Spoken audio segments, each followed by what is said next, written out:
Akara Oyinbo. On the 6th day of February, in the year that they declared all the Nigerian houses be painted white and grass green, Mrs. Lola Joy, who lived in the largest house on Adad Budnes Street, choked on wedding cake and died. She lay stiff on the black rug of her mansion with a smile on her face. The cake had been really good. At the moment of her death, she was 49 years old and a busy mother of 3 children: Fortune Joy, Justice Joy, and Joy Jome. She had been a stern mother in her lifetime, and her ability to mix cake batter whilst doing other activities such as breastfeeding, frying fresh fish or dodo, counting the beads of her glow-in-the-dark rosary, driving a bus with her newborn twins in elbow, etc., was quite remarkable. Until the electric mixers came from Japan to relieve her of a bit of pride and a lot of pain. She had married Imanike Joy of Joyous Song Records 3 weeks after they had first crossed elbows to dream Chilled Star together on a hot Lakers beach under silky moonlight. She fell in love with the exuberant Igbo man fiercely and moved into his home, where she began to bake even more fiercely.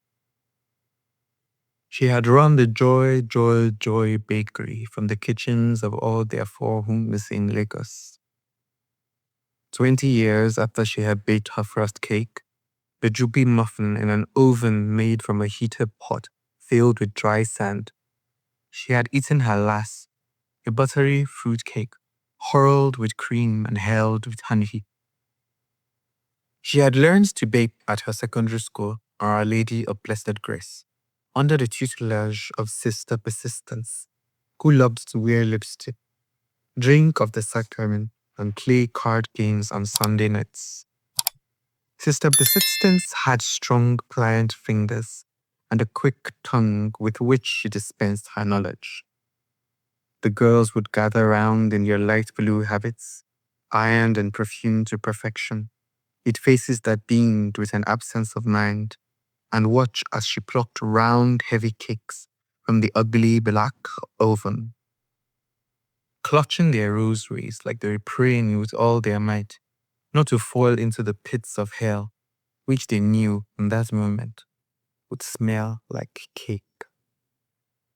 Lola Joy, then known as Sister Peace, often felt her mouth water alongside her sisters as they watched the cakes cut off and sent to Mother Superior's office.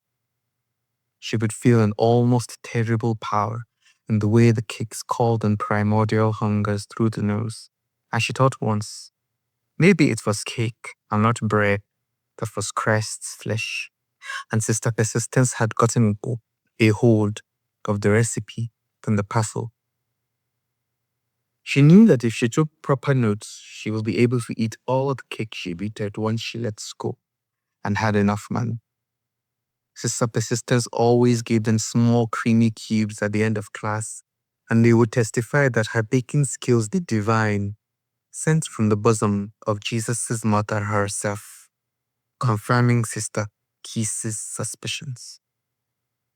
Joy, teenage heirs, already adept with a rolling pin and scary good at icing sculptures, found Mummy asleep on the carpet when she came in from school. Mummy always complained that the carpet was too soft and encouraged a boneless idleness in the family. Joy was humming along to the vulgar Nigerian pop that often ran through her mind like a narcotic, escaping from her lips in uncontrolled bursts. Her mother always explained to her that the church was against her taste in such ghetto musics, often vocal about how much she believed they attracted demons and randy teenagers who smelled of old marijuana and sweat. Unaware of her mother's true state, Joy eyed the cake that stood on the table in the parlor and the knife that lay by it, with its shiny slip the sponge could butter with icing. She slowed down to tiptoe and pulled herself up to the front of the cake, which kept the domestic Jane Bond. Her nose was instantly filled with a rich, creamy cloud that came with freshly baked joy cakes and made most humans lose control of everything for a few moments. The thought of a slice being quite destabilizing.